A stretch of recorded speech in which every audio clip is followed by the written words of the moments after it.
The Radio Misfits Podcast Network. Hi, everyone, and welcome to Planted with Sara Pine. I'm Sara Pine, your host, and today we have Nate Landau. He is the co-founder and COO of Snow Till, and he is also a council member of the Veterans Action Council. Nate, welcome. I'm really excited to have you here today. Thank you so much for having me. Absolutely. So I always like to ask, what was your first cannabis experience? The first time I consumed, the first time I was exposed to it. It can be either. I would say the first time I ever heard the word, I was like 12, and my mom threw a bunch of oregano into the soup. And my older brother that knew what cannabis was, I didn't at the time. He's like, "Oh, the hell smells like weed." I was like, "What's that?" He's like, "Never mind." So that was like the first time I ever heard about it. The first time that my mind was changed about it was I was 16 and I was walking around with my cousin and he was visiting me, and I I was an 80s kid, swallowed all of Reagan's propaganda about how bad it is for you. So I was just very against it, and he's like, "Why are you so against it?" I'm like, "It ruins your life." He's like, "Well, let me prove you wrong." I'm like, "Okay, go ahead." He's like, am I a student?" I'm like, "Yes." He's like, "Did I just get into a good college? I'm going to get an engineering degree?" I'm like, "Yes." He's like, "So please explain to me how it ruins my life." I'm like, "Making a lot of sense, but I swallowed too much propaganda. You got to give me more." So I'm like, "Why do you enjoy it?" "Okay, it doesn't ruin your life." He's like, "Well, it makes you appreciate music in ways you haven't." I'm like, I'm not by that. Explain. So I forget the name of the Green Day song, but it's from the first album. And I heard that song 100 times, knew every word off by heart, but didn't actually know what the song was about. And then he's like, "It's a song about someone killing himself and about to take all these people down with them." And I'm like, and then I actually listened to the lyrics again. I'm like, "Oh yeah, that's right." And he's like, "Same like you. I heard that song 100 times of every word." But it wasn't until I listened to it until I was high that I actually understood what the song was about. And that was like my first crack. And then actually consuming it that summer, I went to go visit him and his family. And his older brother was the supplier of medicine in his neighborhood in Toronto at the time. And he had, it was the early 2000s, so Canada had some really good stuff, especially from British Columbia. And, he's like, "You're going to spend the whole summer with me." We share the same birthday. He's like, "You really think we're not going to get high together?" And then he got me. And then I remember smoking in his car and walking back into the house and looking in the mirror and see my bloodshot eyes and go, "That wasn't a one-time thing. You're a stoner. You're going to lose count to how many times you're going to smoke very soon." So that's like a long-winded answer of my first interactions with cannabis. I love it. I love it. And you're right. I remember BC weed back in the early 2000s, like going to Vancouver and visiting. And I was like, wow, this is nice. This is awfully nice. So what got you into, well, first off, I'm trying to think. I guess let's talk about what got you interested in getting into cannabis, and also for those of you who are listening there, Snow Till is a cultivation company and they grow beautiful flowers. What got you into cannabis? And then let's talk about Snow Till. Okay, so then what got me professionally, I was an enthusiast for a long time, and I really liked it. And then I came to visit California for the first time in 2013. And I was given an option, down to the lake for the weekend or go up north, which I didn't even know what that meant. And I'm like, "Yeah, I live in New York. I know what the city looks like. LA is different, but I'd rather go up north, whatever that means." And then my friend took me to two farms. One was in Mendocino, one was in Humboldt, then we triangle for unaware. And I never saw a cannabis plant in my life. My first experience was seeing 3 greenhouses packed with plants. And after it took me about 10 minutes to regain my composure. But once I finally was able to grab my jaw from the floor, I just went to the grower there and I'm like, "Aren't you scared? That's a lot of plants." He's like, "No, it's California." I'm like, "Okay, sure, count me in." I was going to quit my job right then and there, but then I was like, "No, I'm going to go back to New York and get a little bit more experience and connections." But At the end of 2014, I was just getting tired with my job. And I'm like, I can't do this anymore. My soul's not in it. And I just decided to pack my bag and move to California.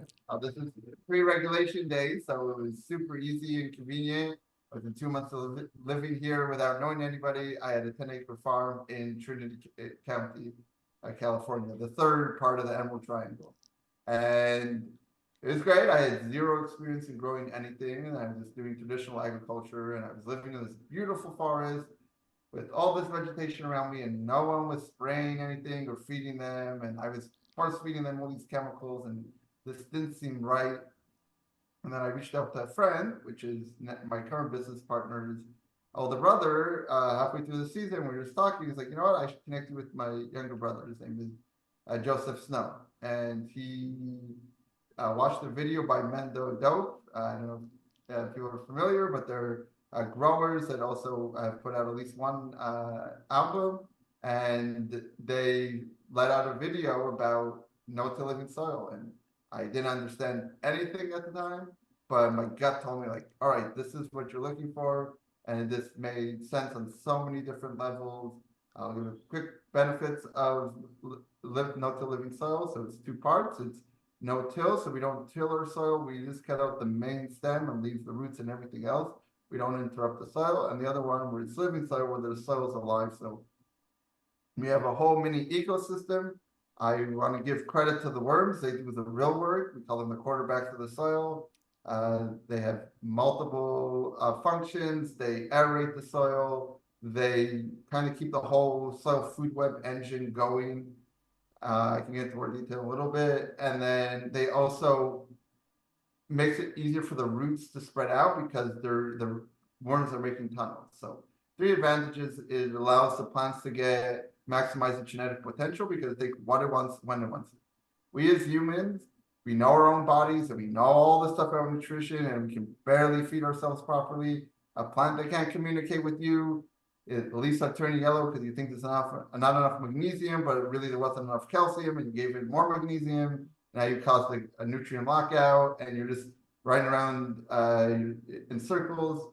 So it's kind of like a buffet style. So although all these different nutrients are really available, the plant takes what it wants when it wants it. So it really helps with the consistency of the product, and our terpene production is definitely exemplary.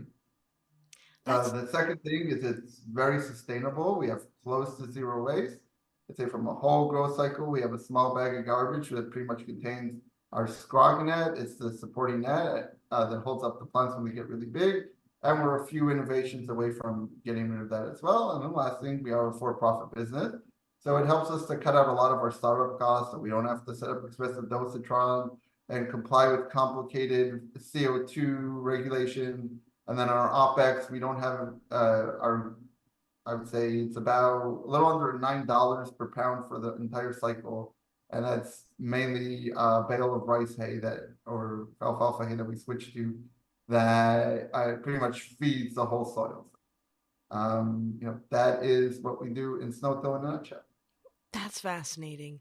When you were talking about the first time that you went into a grow, for our listeners out there who can relate, it's a very magical thing. It changes your relationship with cannabis, and you just feel something when you're there.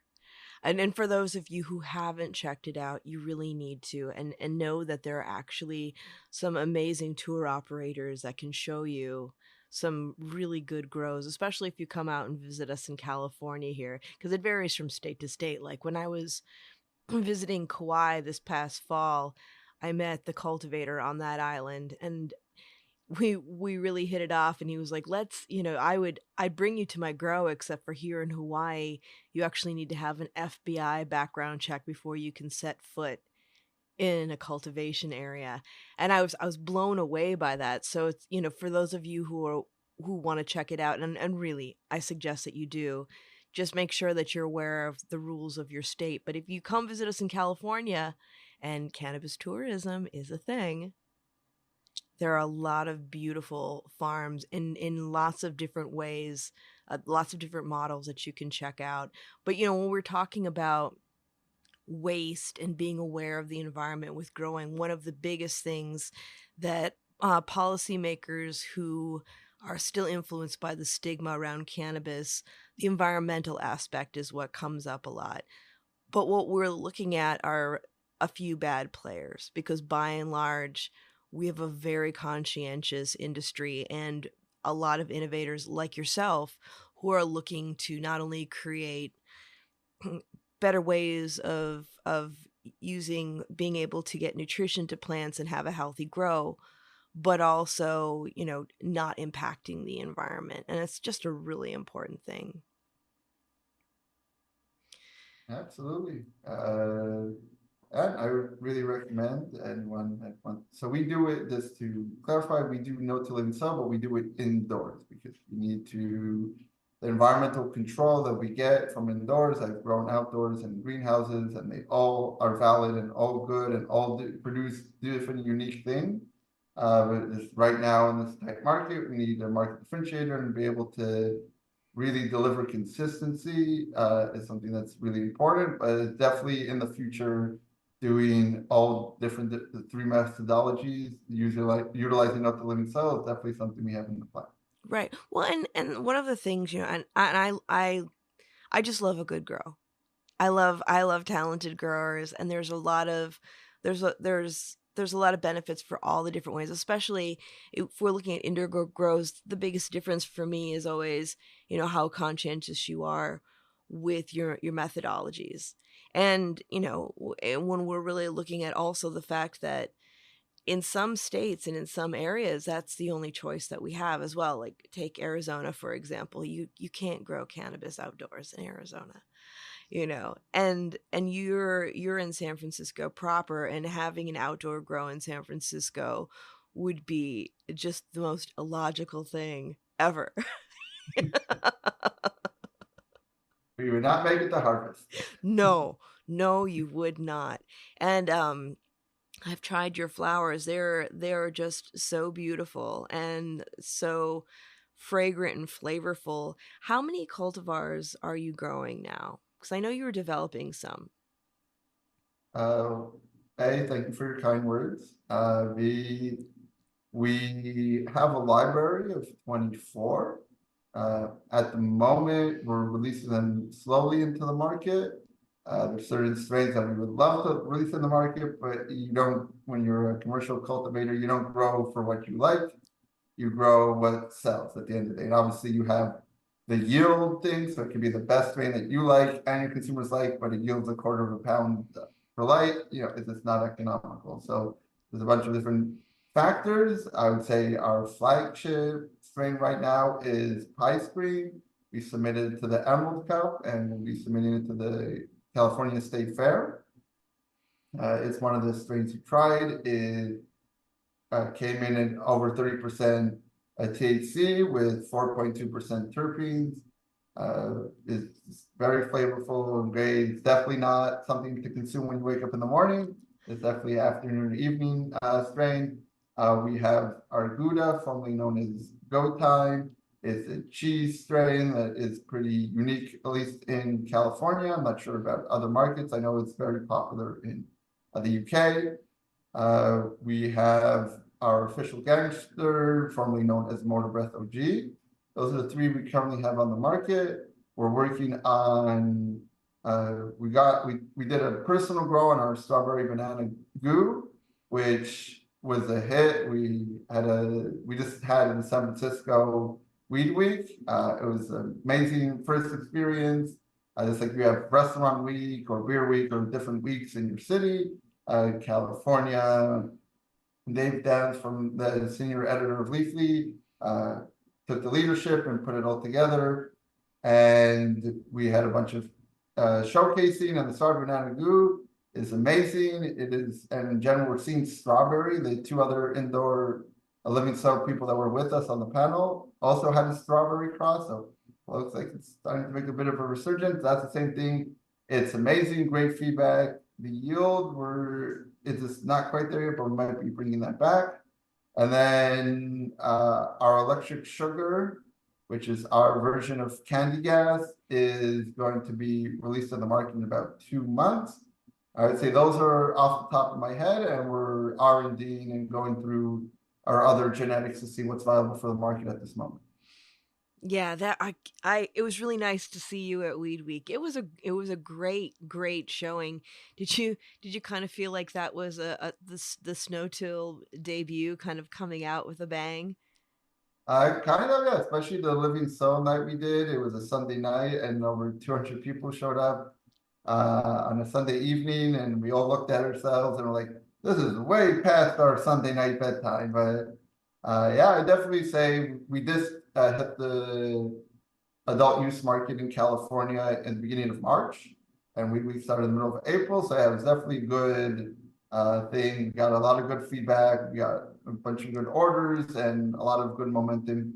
I came out of it. In general, I felt San Francisco in general is not feeling the best place to live or operate a business out right now, and I really felt a good energy and a kind of a momentum starter, and hopefully this can go further because I already heard they want to do Hash Week in July and Edible Week in November. So great things to come. But yeah, it was definitely a good place to do a good showcase.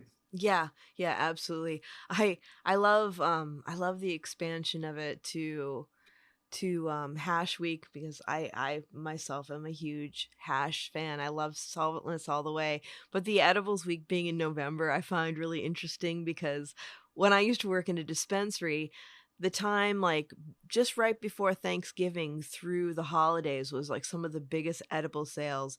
One, because people would do a lot of gifting, but two, I used to give a free gift to the first person who said they were buying edibles to deal with their family. Because it's low You gotta key. be careful with the edibles, especially your listeners that are newbies or anything. My philosophy is you can always eat more, but you cannot eat less. Right. And my friend has an uncle from Jamaica. He's been smoking his whole life. The first time he came to visit her in the States, and she tried to educate him. He's like, yo, the edibles hit very differently. And he's like, oh, hey, youngster, what are you telling me? I've been smoking weed my whole life. You didn't listen, and edibles hit very differently, and it wasn't even that much. It was a 10 milligram edible, but he was on the couch for 4 hours. Yeah. And like, I should have listened to you. So edibles, uh, in regulated states, I haven't seen any state that allows more than 10 milligrams per serving. It seems to be less. So start at 2.5, start as low as possible. It doesn't, what the worst outcome is you didn't feel it at all and you ate more. But as someone that has overeaten edibles way too many times, it's not fun. Like, it's not like you have a ceiling where it's fun, and after that you start getting paranoid, and sometimes you can't, you get the term couch lock is meant really for when you overdo the edible. Yeah, well, that's true. And I always mention to people too, if you one, like you said, experiment, figure out what your dose is, but there may come a day where you take more than you meant to, and I have done that myself when I've taken something that I had two products that looked very similar but had very different cannabinoid counts. And I always say there are two things that you need to know. One, you're safe. Two, forgive yourself. And then actually three, get comfortable and just relax. It'll be over. Well, we were talking about a lot of the local stuff, and you've done a lot of work locally with a lot of advocacy. But as a council member of the Veterans Action Council, you just went on a trip, and I think it'd be really cool to talk to our listeners about it because you've been doing some stuff with your group on the international scene, and there's a lot of work to be done. Oh, absolutely. First, I want to say that any work you can do, lobbying or advocating, it doesn't matter if it's at your homeowners association and all the way up to the UN. Everything is important, everything's valid. And unfortunately, every time we think, okay, we made some progress, something's going to come and kick the stool underneath us. So still, I always encourage everyone until, the day will come where we can all rest from fighting for cannabis, but we're far from it. My general motto is I will not rest until every adult or medical patient has access to affordable cannabis. and safe cannabis. And the reason why I say access is, say Georgia legalized cannabis for medical use 3 years ago. They don't have a single dispensary open. So on paper, on the headlines, it looks good. Oh, well, medical cannabis in Georgia, but the actual patients, and I feel like unfortunately it's something that gets lost when adult use comes online, is these people aren't just, it's not just medical for, you know, a work around the law. These people are really need it, and there's like they're being able to get the higher dosage or tax exemption. There's all these things that, because it's a medicine that helps for them, and a lot of times it gets thrown out the window. So if you live in a state or a country that doesn't have a program yet, do not forget about the medical patients. This whole industry started from a community of medical cannabis patients. It's With that true. being said, I was fortunate enough to join the Veterans Action Council almost exactly 2 years ago. And it started as a buddy check-in. So in general, all veterans, doesn't matter what branch you served, how long you served for, what country you served for, the only requirement we have is that you be a veteran. And you know, isn't the happiest topic, but the veteran suicide rate in the US is this out of hand. The veterans make 1 out of 100 people in the US, but one out of 6 suicides are veterans. They say the official number is 22, but there are veterans that are outside the VA system, or there's all these other things that they weren't sure was a suicide. So fortunately, the number is even higher. And being a veteran from a different country, you know, you move to the US and you see these commercials around Veterans Day, like, hey, come to Subway, you'll get a free sandwich or whatever. And you think they take care of veterans here, but they really don't. It's mainly they send them across the world to do who knows what, and then they come back here. And it's very hard for them to relate. The U.S. You know, you have the Second Amendment and people like their guns, but it isn't a militarized country. Very few people have served, so it's very hard to get yourself a functioning member of society again, because you know, if you live in a small town, there's a chance that some of your neighbors or peers have been in the military, but you move to a big city, there's a big chance that nobody in your entire big company has served, so it's a little hard to relate. And then they have any problem, the VA is like, oh, here's a bag of 15 pills, take 3 times a day. And like, what? And a lot of veterans I've met is they've either gotten rid of all the pills or they've reduced the amount of pills to 2 or 3 a day. Now, I'm not a believer that cannabis is a panacea that's going to heal every element under the sun.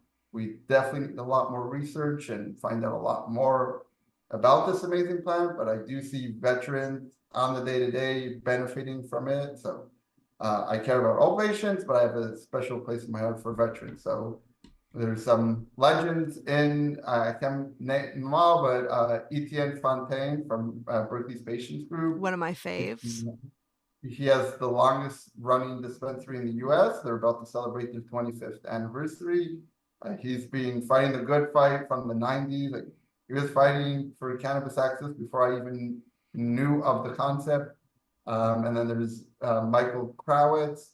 The amount of organizations he's worked with is too long to mention, but he pioneered going to the UN for cannabis. He started going in '98. That's just how much experience he has, and them and everybody else in the group, I'm definitely one of the younger ones, have really brought me in and have mentored me. And we realized after doing buddy check-ins after a little while that hey, there's on a given Zoom call we have over 200 years of cannabis experience. Let's put that to good use. So we go to DC to talk about particular bills that are related to veterans. So a problem that veterans have in the US is if they want to get, a lot of them are disabled and on fixed income, and they get their medical treatment through the VA, but the VA doctors, because of federal employees, aren't allowed to write medical recommendations. So in California, we're lucky that we have compassionate donations. Correct me if I'm wrong, but I don't believe any other state has that kind of program where companies can just donate. Like, there's a legal framework in California to do it. Mm-hmm. But we don't have it in any other state, but still you need a medical recommendation. And if you're on a fixed income, those medical recommendations cost $300-400.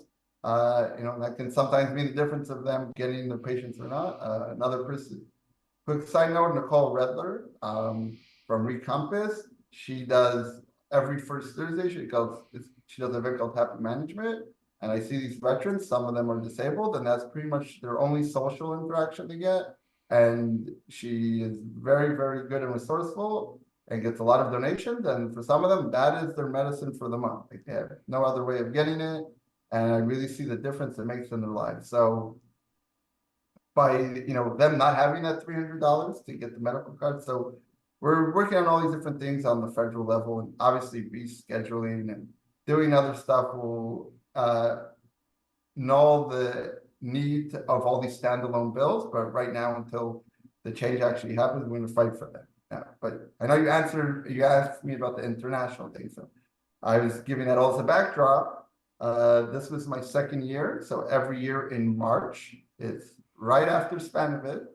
What is it, 183 nation states get together in Vienna to talk about cannabis. So the reason why not cannabis, I'm giving us too much credit, drugs in general. So the reason why we're getting hopefully rescheduling, because it's the DEA, until that ink's dried on the paper, I don't believe that they're actually going to reschedule it. But up to every trial we've had in the past 15 years, we've never had the FDA and the HHS on our side recommending that cannabis should be scheduled. So it definitely is a momentous moment. It should be the Attorney General's responsibility of rescheduling it, but that office gave it to the DEA, so they're the final say in talking. I read through the HHS delivered a 225-page unredacted file on why they're making this recommendation.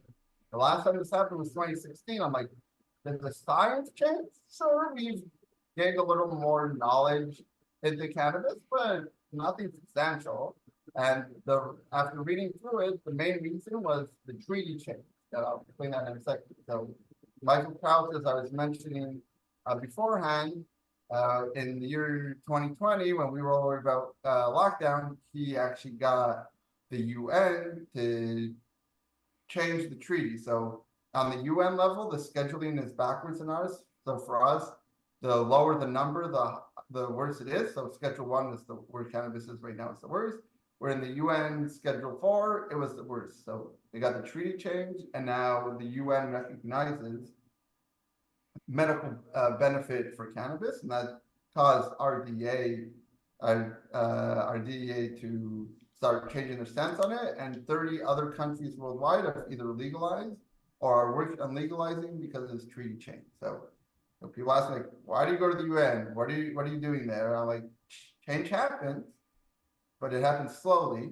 And as Etienne said, if you're not at the table, you're on the menu. Like no one's gonna go, oh, we've been taught our whole life that cannabis is bad. Now you're saying it's good.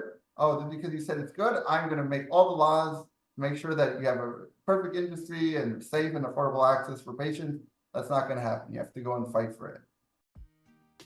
Elevate your brand with iSpire, the global leader in vape technology with over 1,000 patents worldwide. Our innovative iSpire 1 simplifies your process with self-sealing hardware and automated filling. No capping, no hassle. For brands ready to go to market, our iSpire signature devices offer premium, customizable solutions. And as proud members of NCAA, NORML, the Origins Council, and the Women's Cannabis Chamber of Commerce, iSpire is committed to advocacy and social justice. Learn more today at getispire.com.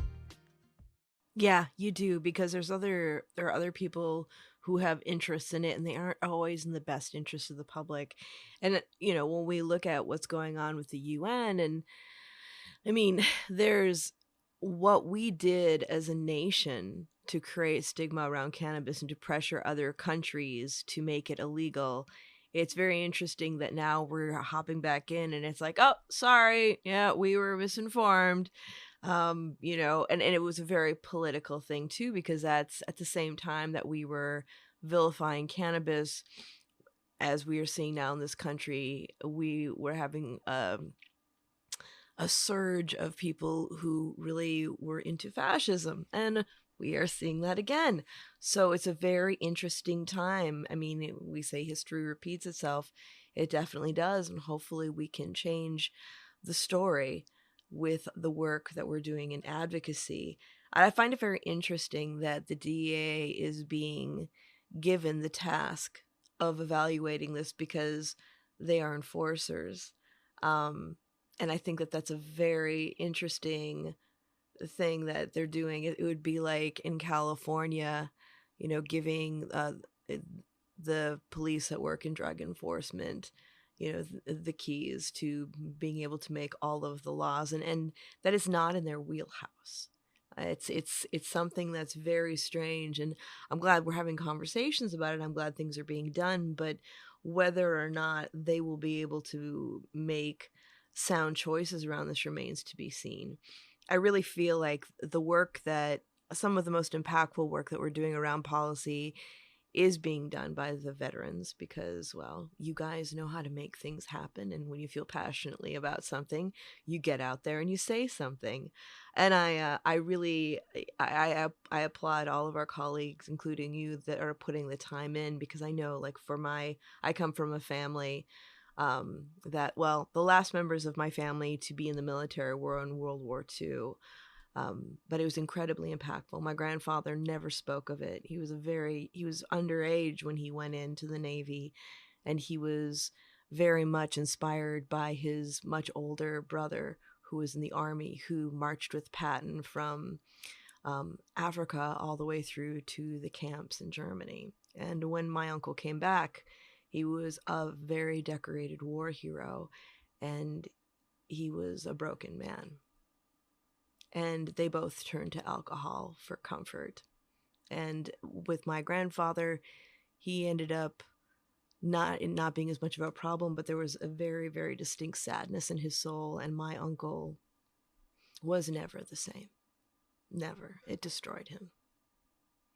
And the fact that all of these people, all these young people, go to war for us, and when they come back, we do nothing to help them re-enter, and the atrocities that they've seen. The one thing that I've heard from a lot of people who have gone to war is, and my uncle said this, he said, I've seen what men can do to one another, and he didn't even want to have children after that. He's like, I can't bring a child into this world after I have the atrocities that I've seen.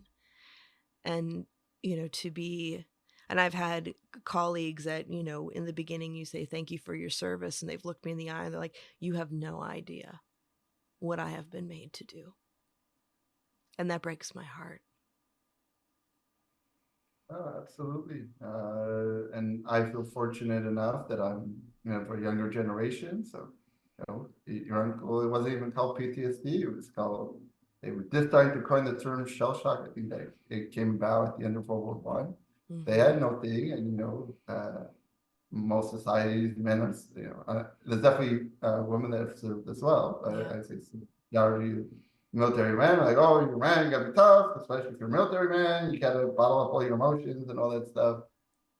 And it's just horrible. Another veteran I want to quickly mention is Brian Buckley for Battle Brothers Foundation, and they work just on that. They don't, obviously they want to make sure that they're doing a research program on veterans to find the right formulation. They're working with Niomedics out of Israel. That's to awesome. Find the high on CBD formulation in the morning so you can get through the day, and then a high in CBD with a little bit of THC in the evening so you can get a good night's sleep.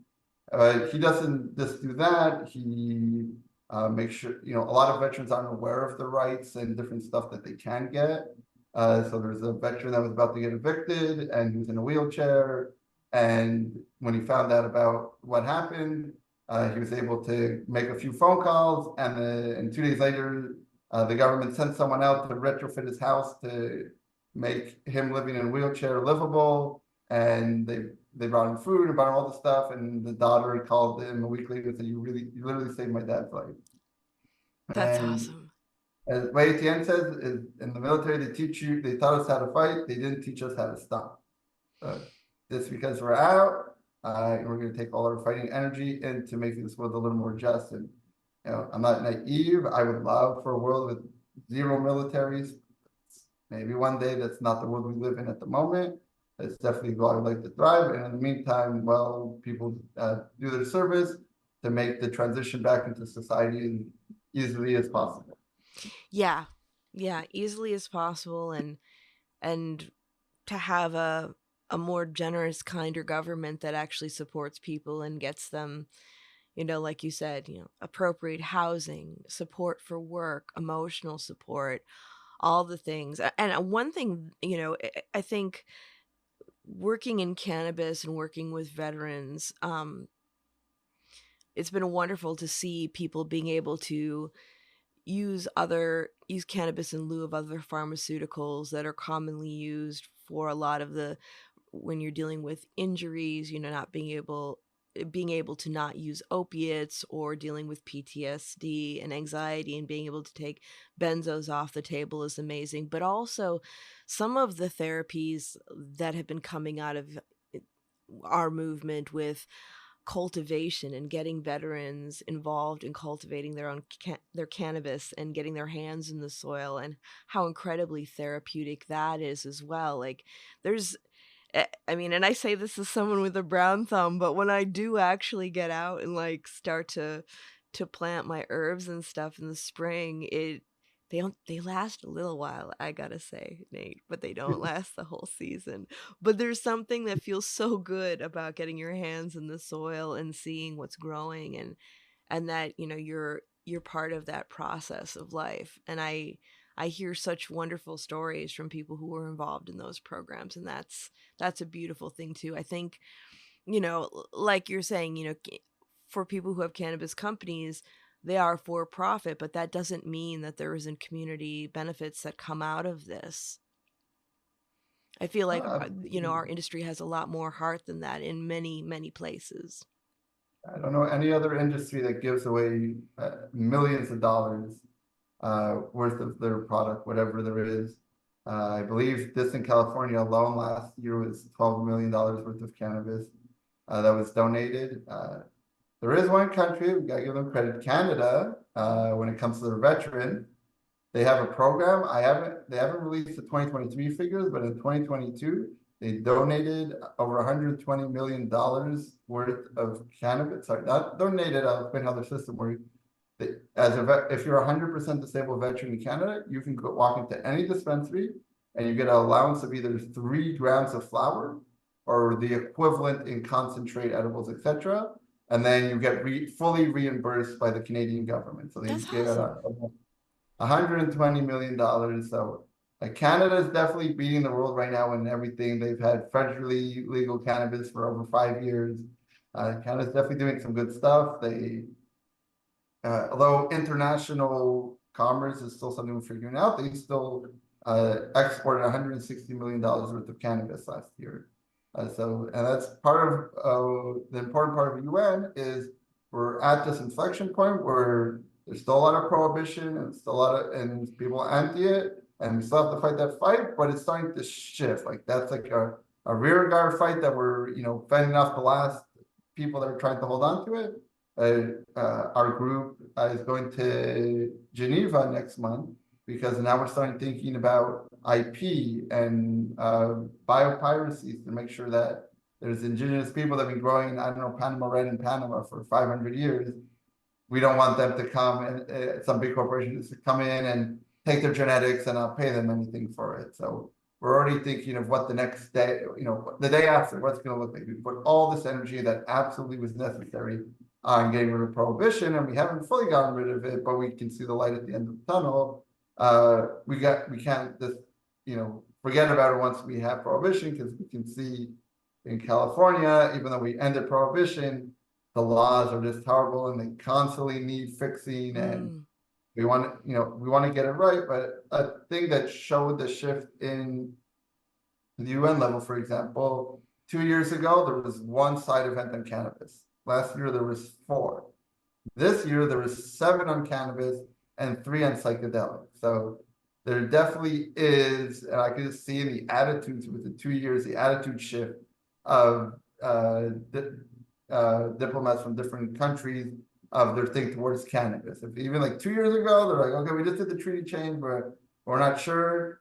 Now they're a lot more for it. I went to the one side event that was against cannabis, and it gave me hope because they have to resort to, fabricating reality at this point. A big example is they're trying to paint growers in the US as harmful for the environment because we insist on setting up grows in every state, which I would love. There's a huge demand for our product in New York, but I can't sell our product in New York because it's federally illegal. It's not a ideology or anything you can debate. I would love it that it would change, but that's just the fact. Or they made up this condition called scromiting, where it's not even from eating too much edibles, it's from smoking too much. You vomit and scream at the same time.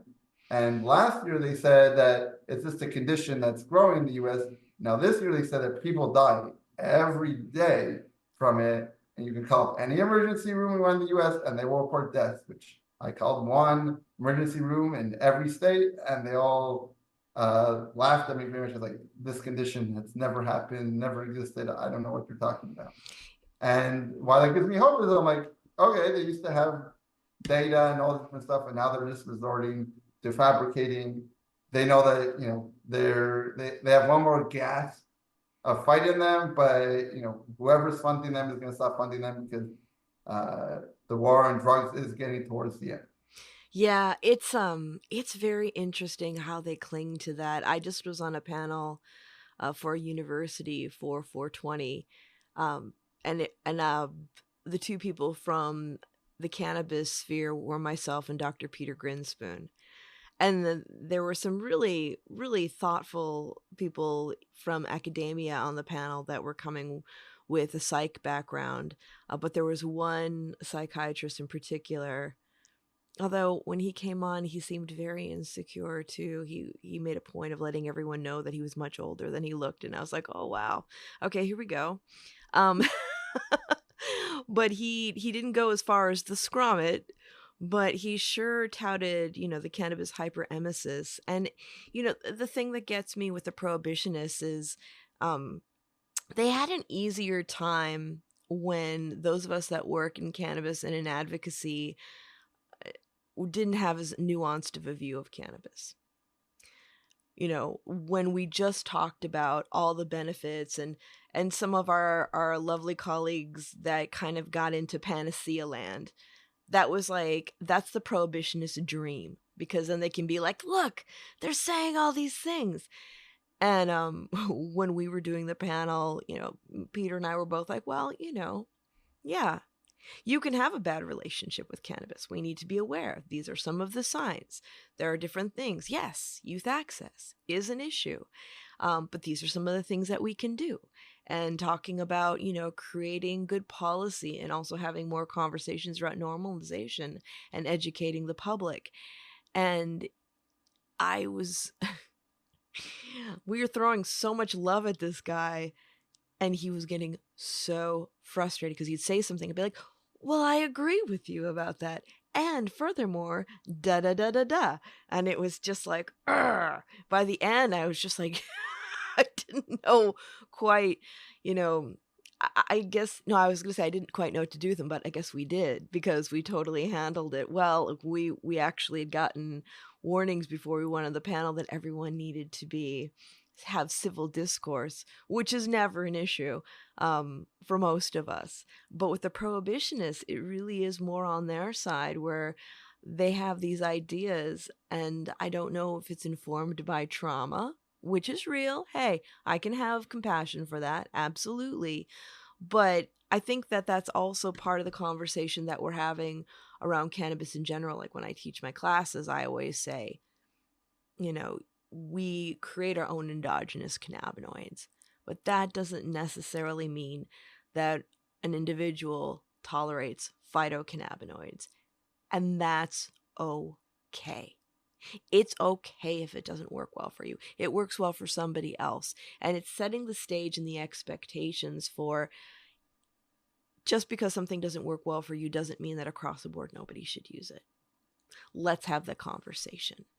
let's really look at that, because we could put that into a whole lot of other things too, because we could all be eating gluten-free bread.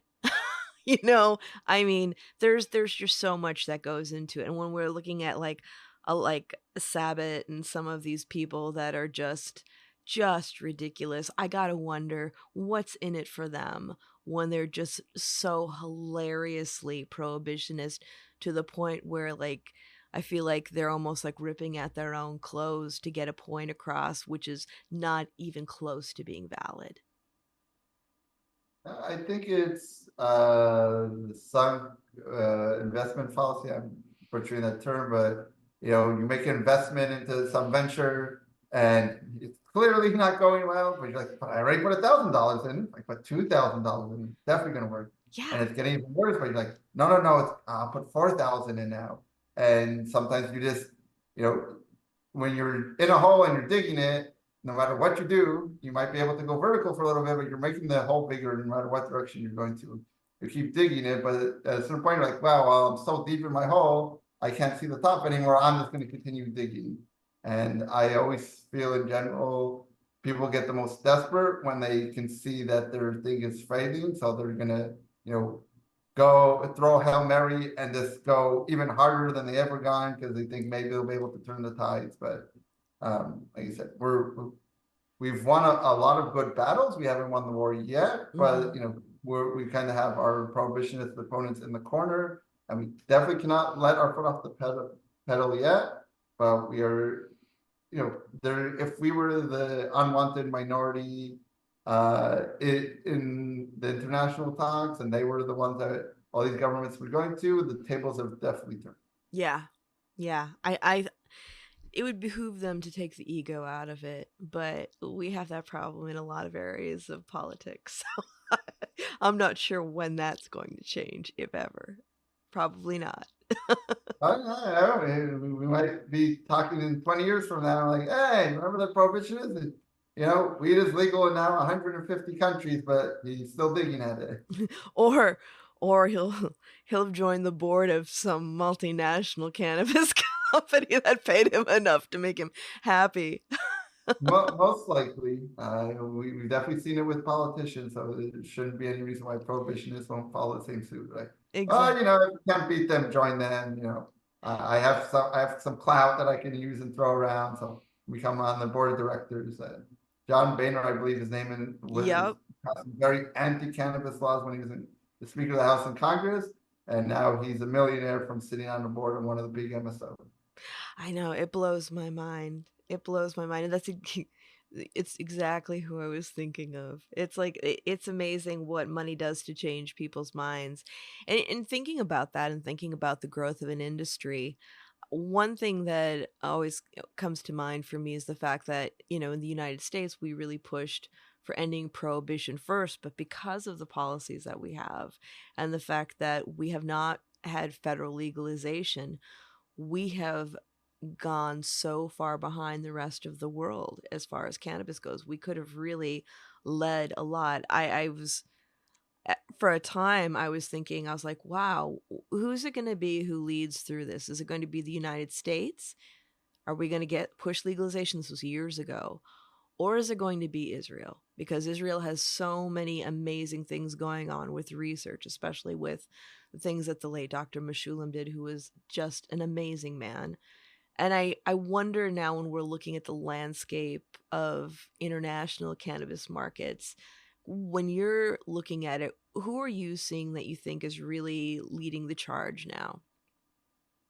I think if the US doesn't get their act together soon, so I'd say right now the world still looks to California in particular, like, you've had a medical legal from '96, and California has a reputation for having really good genetics, and there's always good stuff, but it's starting to crack. I would say Canada is definitely taking a lot of the lead when it comes to figuring out safety protocols and how to export it and all this stuff.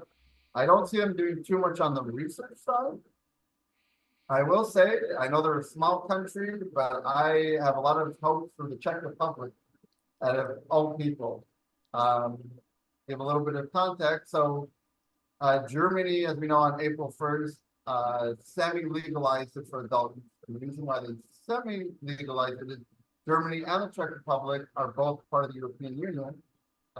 No expert in how, the law system works, but just like in the US, states have a lot of latitude to do their own laws, but there's certain stuff that they have to comply with the federal law. So it's the same thing. So Germany was going to go ahead and fully legalize it, and then they ran into some roadblocks when it came to getting these laws passed in the EU.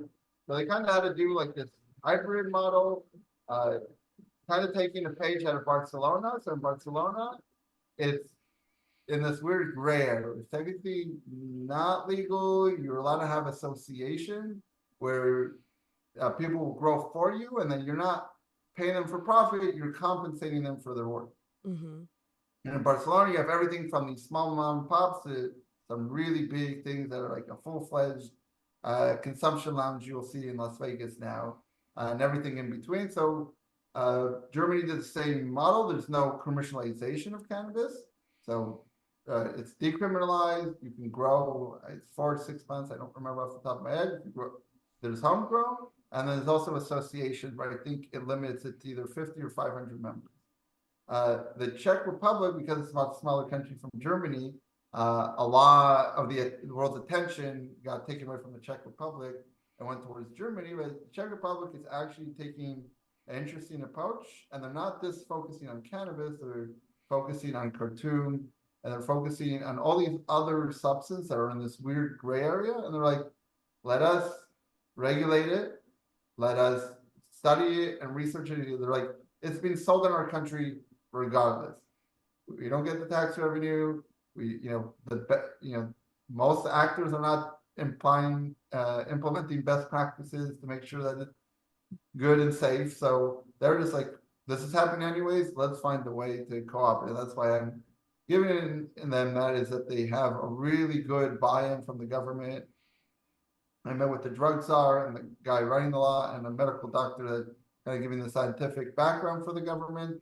And they're really all in. I would say they just need a little bit more recognition from the world to, kind of help the people that are pushing it forwards in the country to get over, every country there's going to be opposition, to get over the opposition. And I really think that if things fall into place and they continue on the trajectory they will, the Czech Republic will definitely be a leader in Europe, and maybe even be a world leader when it comes to, because legalizing and decriminalizing is great. And they asked me for some advice. I was like, well, look to California for a lot of things not to do.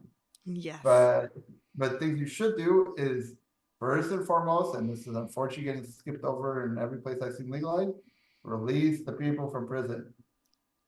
What they did was never a crime in my book, crime in somebody else's book, but it's no longer a crime, especially if there was no violence. Let them go. First and foremost, like, you have technology today. It's very easy to pull up the records and get them out of prison and then expunge it. That's the first and foremost. People shouldn't be suffering for this anymore. That's the second thing about access. Really make sure, like Greece legalized it 3 years ago. They delivered their first medicine to a patient 6 weeks ago. Access. And the last thing is make sure mom and pops are the first ones in the door and that they can thrive. They're the most innovative one. Really have the patients in mind. They have that personal relationship with their consumers / patients because they're small. Make sure that there isn't insane roadblocks in their way, and then figure everything else out. Well, you know what I'd add to that too? Yeah. That when you're doing small mom and pops and local businesses, that money stays in the community. And that's super important. And then, sorry, for one thing, and part of the small thing is set up your labs from day one. Like Oklahoma did not have lab testing till last year, and insurance companies stopped insuring growers there because 80% of the flower had mold in it. Regardless of what you think about cannabis, having mold in it is not good, period. Especially if you're smoking it, there's no way you can rationale that is a good thing to have. So, it's sometimes not even on the list when they're regulating it. And if it is, it's on the bottom of the thing. the department gets the least amount of resources. It took us 5 years in California for the DCC, our regulatory body, to actually go and really inspect labs. And at the end of the day, safety is so important. And like I said, the research is still out there.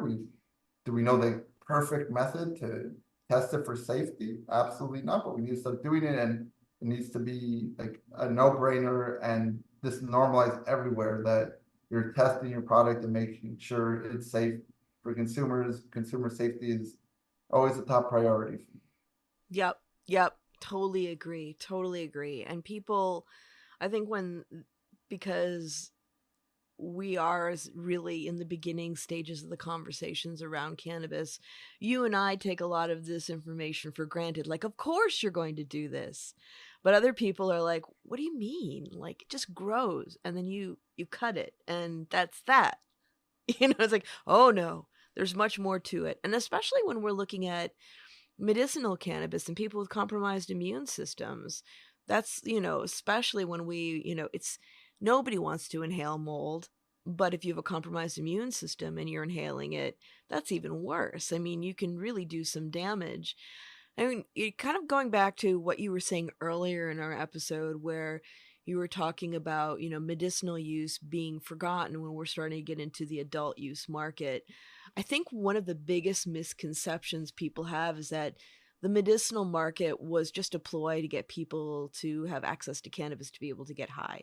And when we were looking at the adult use market, especially like when I was, one of the co-chairs of the legalization task force, we'd hear a lot about people, keeping people safe and, people are just going to come in and it's going to be just like everybody getting high all the time and really, these high octane things, and it's going to change our society. And the one thing that I actually noticed from, being in a retail perspective was that the people who like to, there's there's nothing wrong with euphoria. It's really about how you handle your business and, how you handle your own homeostasis in your body. I mean, like we said before, you can have a bad relationship with it, but by and large, it was business as usual for people. And the biggest change was actually that people who didn't want to have conversations with their physicians about getting a recommendation and using it as something medicinal or for wellness were actually feeling really free to have that conversation now and come in. There were more people coming in that were saying, I've never used it before, but with legalization, I feel, more comfortable having the conversation and experimenting. And I'm having problems with sleep, or I'm having problems with stress, or I would like to use it in lieu of, my glass of wine at the end of the day that I use to wind down with. Could this be an alternative? Because I know that alcohol isn't the best for me. And that's, I think, the conversation that we're not having is that legalization has actually extended the reach of using cannabis for health, not the opposite. And it's also when we, one of the other big things that people always are freaking out about is youth access. What about the children? But what we found is that through normalization in legalization, children aren't as interested and they don't have as much access because in areas, in areas where, a good program has been installed that's actually lessened the access to the illicit market, we're seeing less access for youth for cannabis. But they're also not finding it as exciting because when your uncle's doing it, you're Not just cool. Yeah.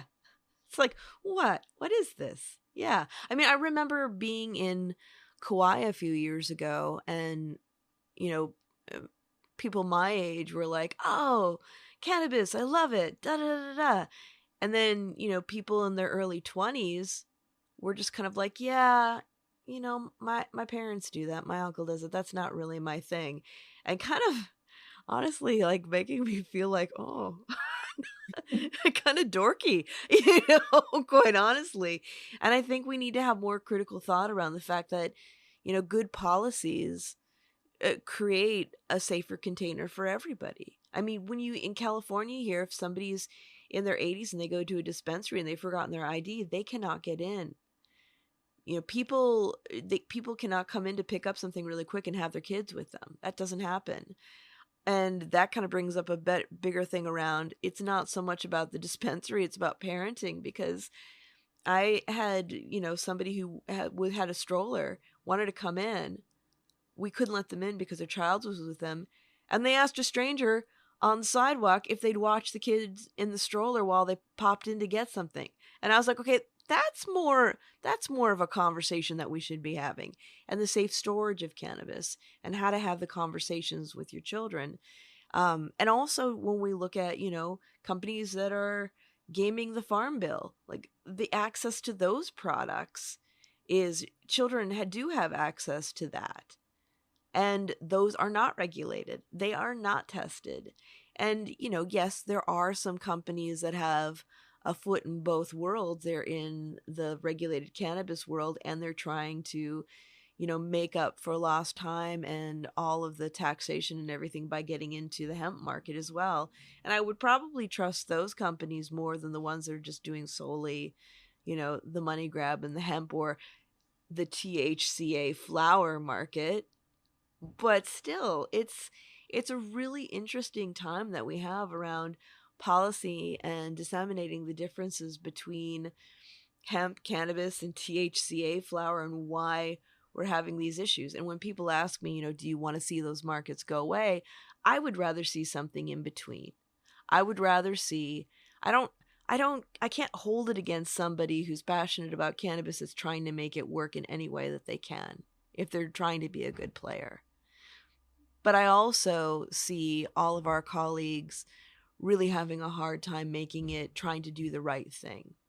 And that's troubling.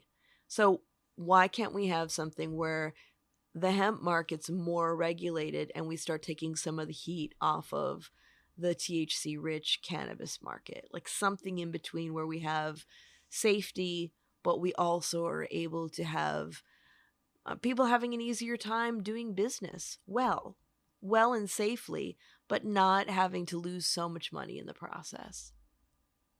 I agree with you. These plants are so similar. It's an artificial legal divide between hemp and cannabis in my book.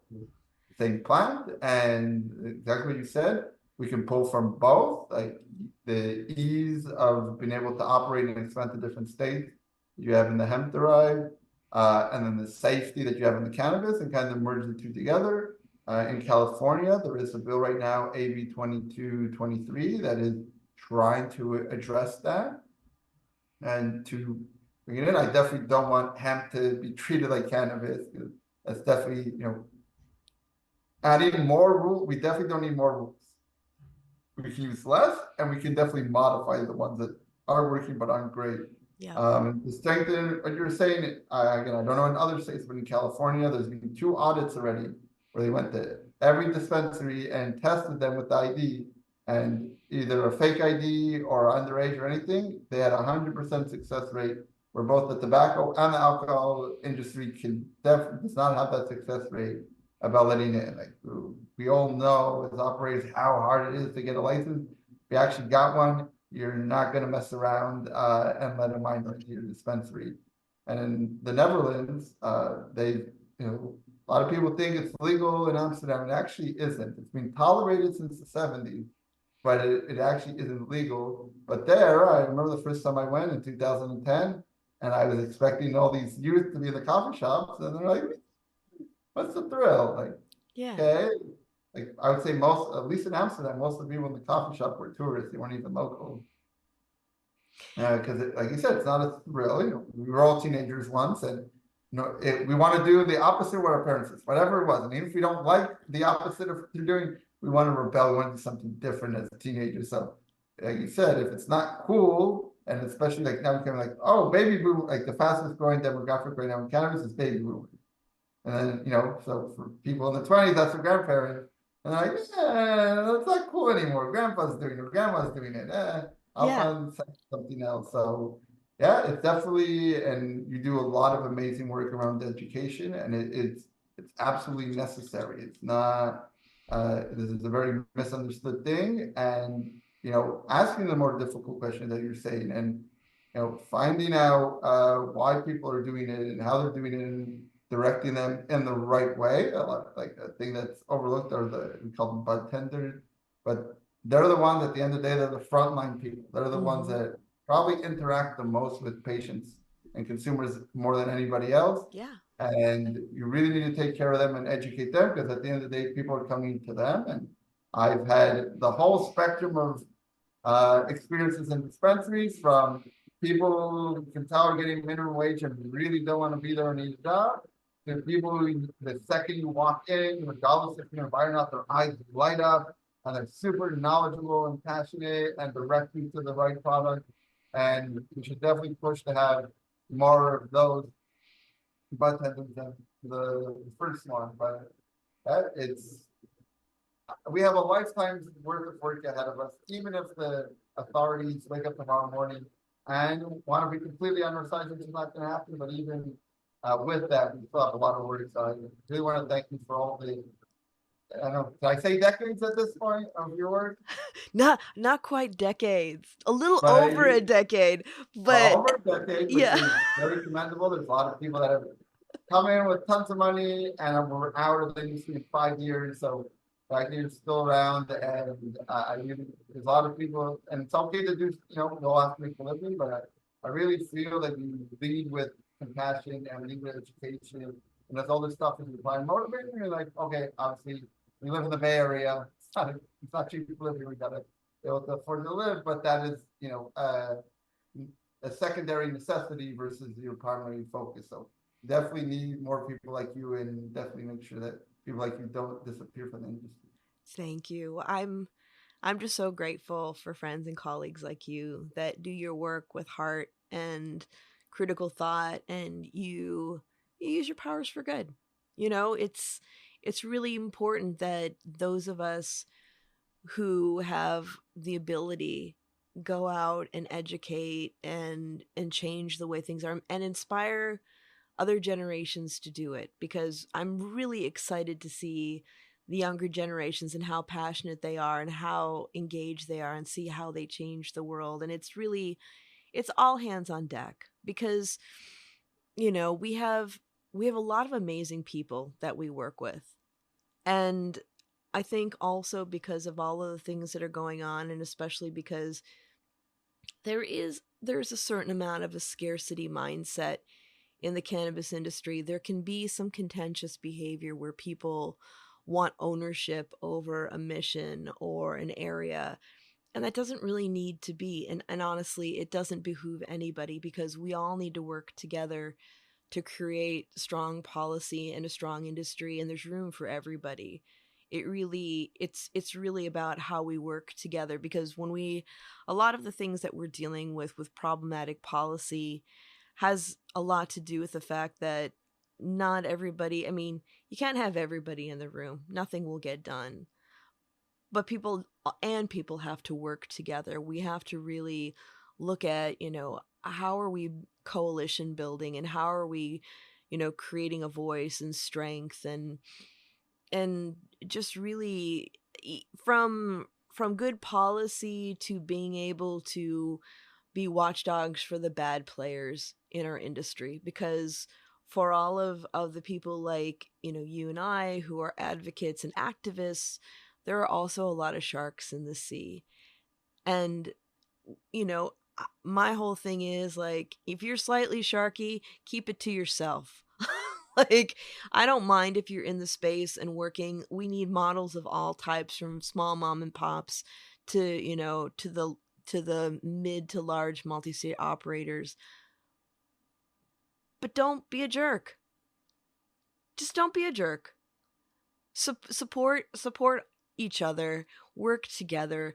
There's, I mean, we have, like, you could compare it to clothing. There are people who shop from boutiques, and there are people who, who get their fashion choices from Target, and it's all good. It's all about what resonates for you and what you can afford. And just, there's no shame in that. And it all survives. And it's all, it's about being able to create safe access and serve everybody from all walks of life. And I really hope, like going back to the compassion conversation, that someday we see these programs throughout the United States and the world, because we need to be able to give back. But I think it also is a greater call to the fact that we need to have everybody having access to a safe home and healthy food and a good education. And I say this time and time again, and listeners, you've probably heard me say this more than once, but I worked in a prominent dispensary for over a decade. And when I would still go behind the bar, I had a gentleman who came up to me and said, "You've been here a really long time." It's like, "Yep, I sure have. You've probably seen some shit." I'm like, "Yeah, I have." And then he leans in like he wants to hear the dirty. He's like, what have you heard? What have you learned?" And I said, "Well, I've learned that everybody wants to be seen. Everybody wants to be healthy. Everybody wants to be loved, and everyone wants to be heard." And he was really bummed because he thought he was going to get some good dirt. And mind you, I do have some. But the biggest thing is that as human beings, we we want to be held in a space where we don't have to worry, and that our existence is validated. And I really thank you for being a part of that. Thank you. Yeah, we all share this small planet, and we have finite resources on it, and we can fight over it, or we can find ways to work together, because we now produce more food to feed the whole world time over. Many times our distribution mechanism is just messed up, and cannabis will just be one of the toolkits. Yeah.